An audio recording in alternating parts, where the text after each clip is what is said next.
আপনারা দেখছেন একুশে টেলিভিশন। করোনায় একদিনে শনাক্তের রেকর্ড ৫,৩৫৮, আরও ৫২ মৃত্যু, ৩১ জেলায় উচ্চ সংক্রমণ। অর্ধেক আসনে গণপরিবহন সংকট, স্বাস্থ্যবিধি নিয়ে সন্তোষ, নৌযানেও ৬০% ভাড়া বৃদ্ধি। হুকুমদাতাদের বিরুদ্ধেও মামলা হবে বললেন আইজিপি, তাণ্ডবের নেপথ্যে আইএসআই এর মদতপুষ্ট জামায়াত।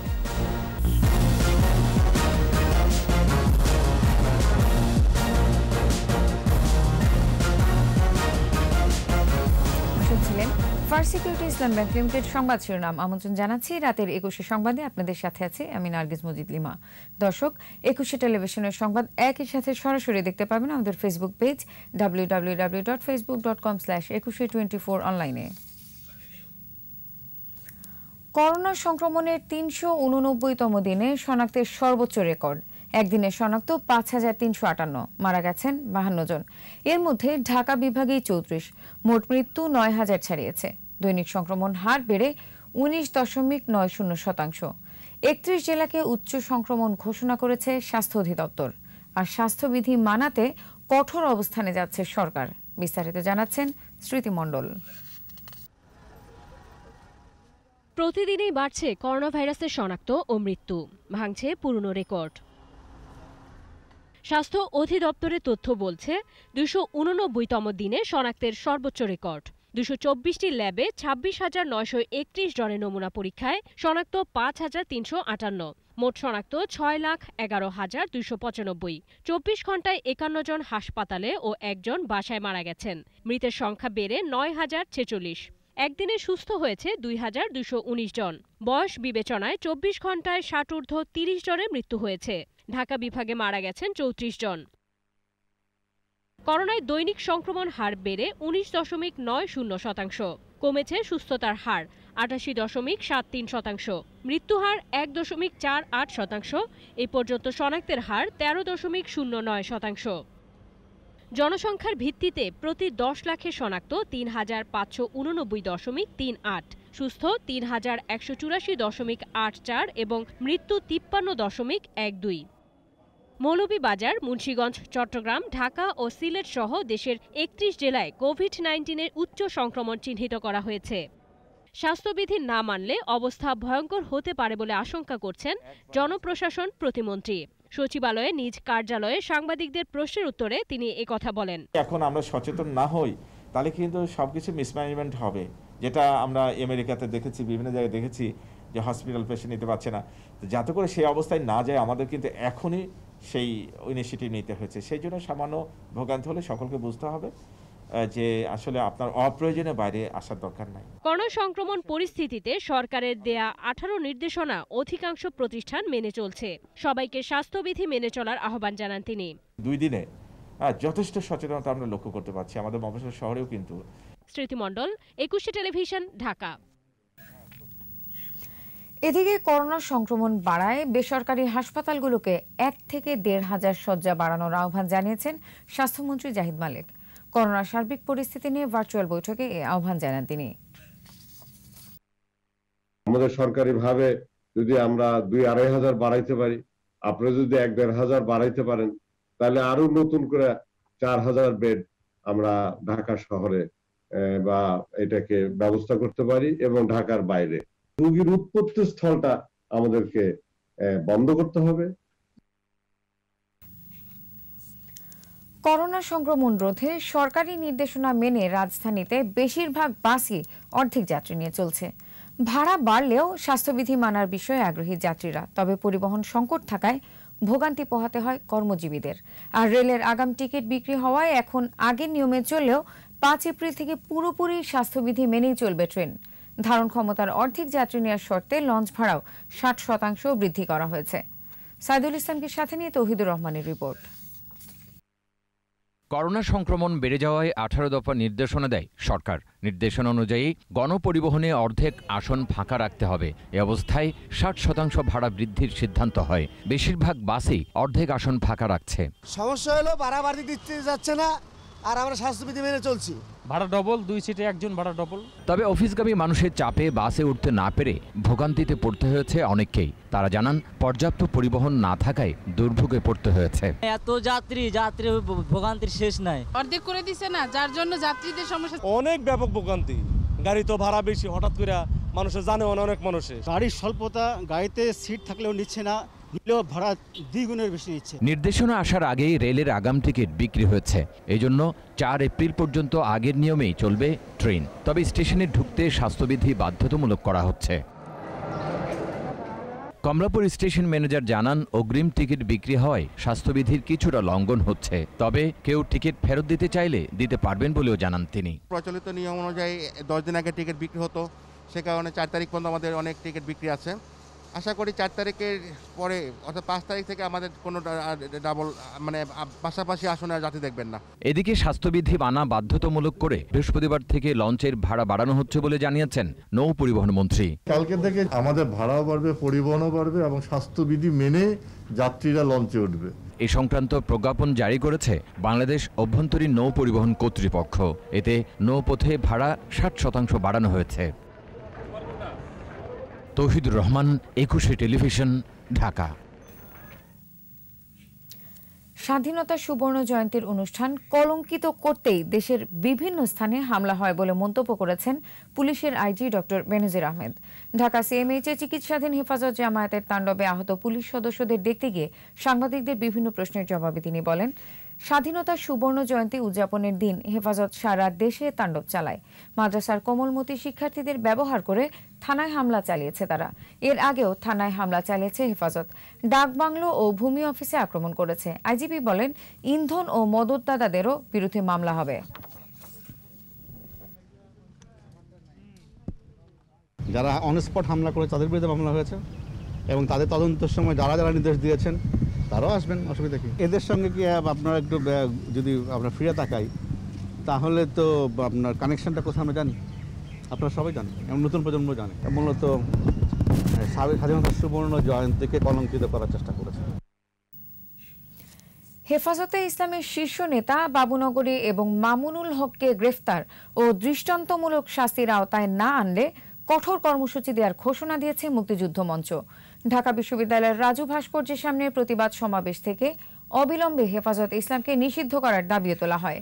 বক্তারা বলেন, বঙ্গবন্ধুর জন্মশতবার্ষিকী এবং স্বাধীনতা সুবর্ণ জয়ন্তীর অনুষ্ঠানে সরকারের আমন্ত্রণে যোগ দিতে আসা ভারতীয় প্রধানমন্ত্রীর বিরুদ্ধে বিক্ষোভ লজ্জাজনক।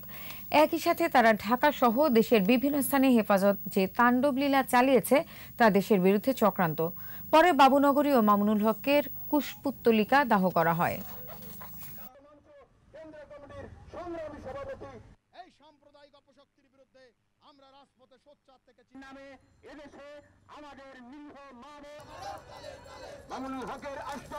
মাদ্রাসা শিক্ষায় আজকে যেভাবে জঙ্গি বের হচ্ছে, অকর্মণ্য অলস বের হচ্ছে, এটা আমরা চাই না। আমরা চাই যে বাংলা মাদ্রাসা থেকে দেশপ্রেমিক বের হোক, যারা এই দেশের জন্য অবদান রাখবে। হেফাজতে ইসলামের মামুনুল হক এবং বাবুনগরীর কুশপুত্তলিকা দাহ করে আমরা একটি মেসেজ দিতে চাই যে অবিলম্বে মামুনুল এবং বাবুনগরীকে গ্রেফতার করে আইনের আওতায় এনে দৃষ্টান্তমূলক শাস্তি দিতে হবে। সম্প্রতি ভারতের প্রধানমন্ত্রী নরেন্দ্র মোদীর সফরের বিরোধিতা করে বিভিন্ন স্থানে তাণ্ডবের পেছনে মূল ভূমিকা আইএসআই এর মদতপুষ্ট জামায়াতে ইসলামীর। দ্য ইকোনমিক টাইমসের প্রতিবেদনে বলা হয়, আন্দোলনকারীদের ভেতরে ঢুকে দেশের বিভিন্ন স্থানে ভাঙচুর ও অগ্নিসংযোগ করে জামায়াত শিবিরের ক্যাডাররা শুধু তাই নয়, সামাজিক যোগাযোগ মাধ্যমে নানা অপপ্রচার চালিয়ে জনগণকে বিভ্রান্ত করছে তারা। জামাত শিবিরের নেতারাই জঙ্গি সংগঠনগুলোর মূল নেতৃত্বে বলেও উঠে আসে প্রতিবেদনে। বিস্তারিত জানাচ্ছেন আজহারুল ইসলাম। দেশের বিভিন্ন স্থানে এভাবেই তাণ্ডব চালায় মৌলবাদী সাম্প্রদায়িক গোষ্ঠী। দ্য ইকোনমিক টাইমসের এই প্রতিবেদনে বলা হয়, এই তাণ্ডবের পেছনে ছিল পাকিস্তানের গোয়েন্দা সংস্থা আইএসআই এর মদতপুষ্ট জামাতে ইসলামী। বাংলাদেশে ভারত বিরোধী প্রোপাগান্ডা সৃষ্টিতে অতীতেও আইএসআই জামাতকে ব্যবহার করেছে। মূলত নরেন্দ্র মোদীর সফরের বিরোধিতা করে আন্দোলনকারীদের ভেতরে ঢুকে বিভিন্ন স্থানে নাশকতা চালায় জামাত শিবিরের ক্যাডাররা। সূত্র উল্লেখ করে ইকোনমিক টাইমস জানায়, জামাতের মতো স্বাধীনতা বিরোধী গোষ্ঠী বাংলাদেশের স্বাধীনতাকে এখনও মেনে নিতে পারেনি। জামাত শিবির জনগণকে বিভ্রান্ত করতে নানা অপপ্রচার চালিয়ে যাচ্ছে বলেও উঠে আসে প্রতিবেদনে। এক্ষেত্রে জামাতের ফেসবুক পেজ বাঁশের কেল্লার নামও তুলে ধরা হয়। শুধু বাঁশের কেল্লাই নয়, এরকম আরও কিছু পেজ থেকে বিভিন্ন ধরনের ভিডিও পোস্ট করে রাষ্ট্রের বিরুদ্ধে গুজব ছড়ানো হয় বলেও প্রতিবেদনটিতে বলা হয়। আজহারুল ইসলাম, 21 টেলিভিশন।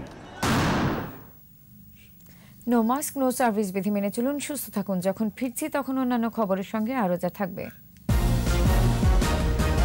করোনা সংক্রমণ বাড়ায় 21 গ্রন্থমেলায় নতুন সময়সূচি, চলবে 3.5 ঘন্টা। আবার আমন্ত্রণ রাতের 21 সংবাদে। সরকারের পদত্যাগের আহ্বান বিএনপির অগণতান্ত্রিক আচরণ বলেছেন আওয়ামী লীগের সাধারণ সম্পাদক ওবায়দুল কাদের। সরকারি বাসভবন থেকে ভার্চুয়াল ব্রিফিংয়ে তিনি বলেন, মেয়াদ শেষ হলেই সংবিধান অনুযায়ী নির্বাচন হবে। বিএনপি নেতারা সরকারকে পদত্যাগের আহ্বান জানিয়েছেন, যা হাস্যকর এবং অগণতান্ত্রিক, অসাংবিধানিক। সরকার নির্দিষ্ট মেয়াদের জন্য ক্ষমতা এসেছে, মেয়াদ শেষে সংবিধান অনুযায়ী নির্বাচন হবে, আর নির্বাচন হবে পৃথিবীর অন্যান্য গণতান্ত্রিক দেশে যেভাবে নির্বাচন হয় ঠিক সেভাবেই বাংলাদেশেও নির্বাচন হবে। এবারের আয়োজন বইমেলা প্রতিদিন।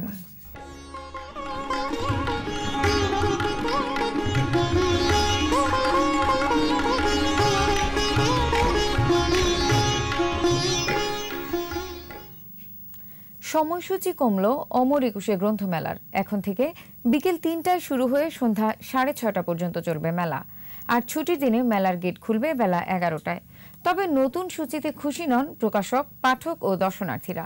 প্রণব চক্রবর্তীর রিপোর্ট।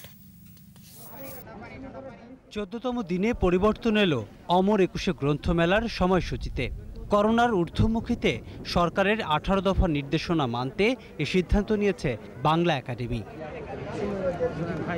বুধবার মেলার শুরুতে জানানো হয়, এখন থেকে রাত 8টার পরিবর্তে মেলা চলবে সন্ধ্যা 6:30 পর্যন্ত।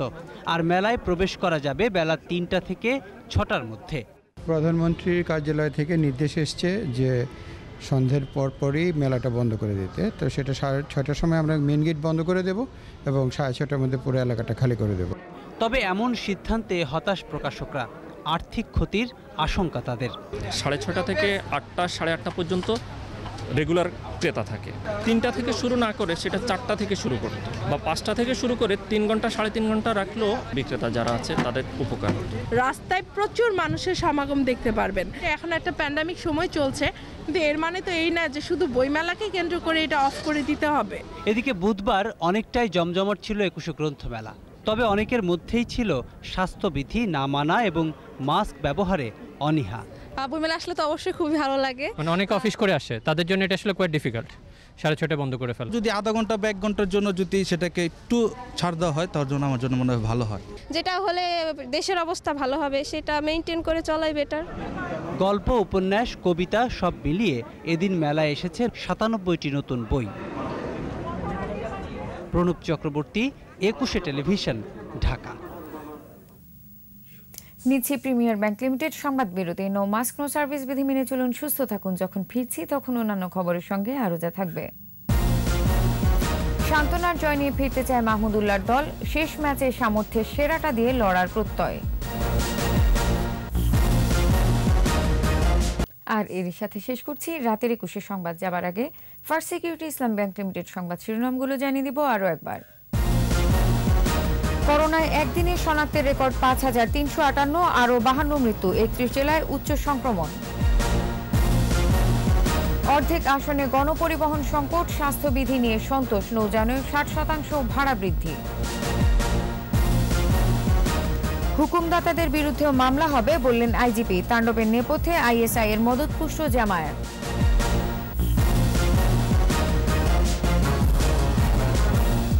সর্বশেষ খবর জানতে ডায়াল করুন 2021 নম্বরে আর ভিজিট করুন 21-tv.com ওয়েবসাইটে। এছাড়া ফেসবুকে লগ ইন করতে পারেন facebook.com/2124 অনলাইনে। 21-এর খবর দেখুন, 21-এর সাথেই থাকুন। স্বাস্থ্যবিধি মেনে চলুন, সুস্থ থাকুন।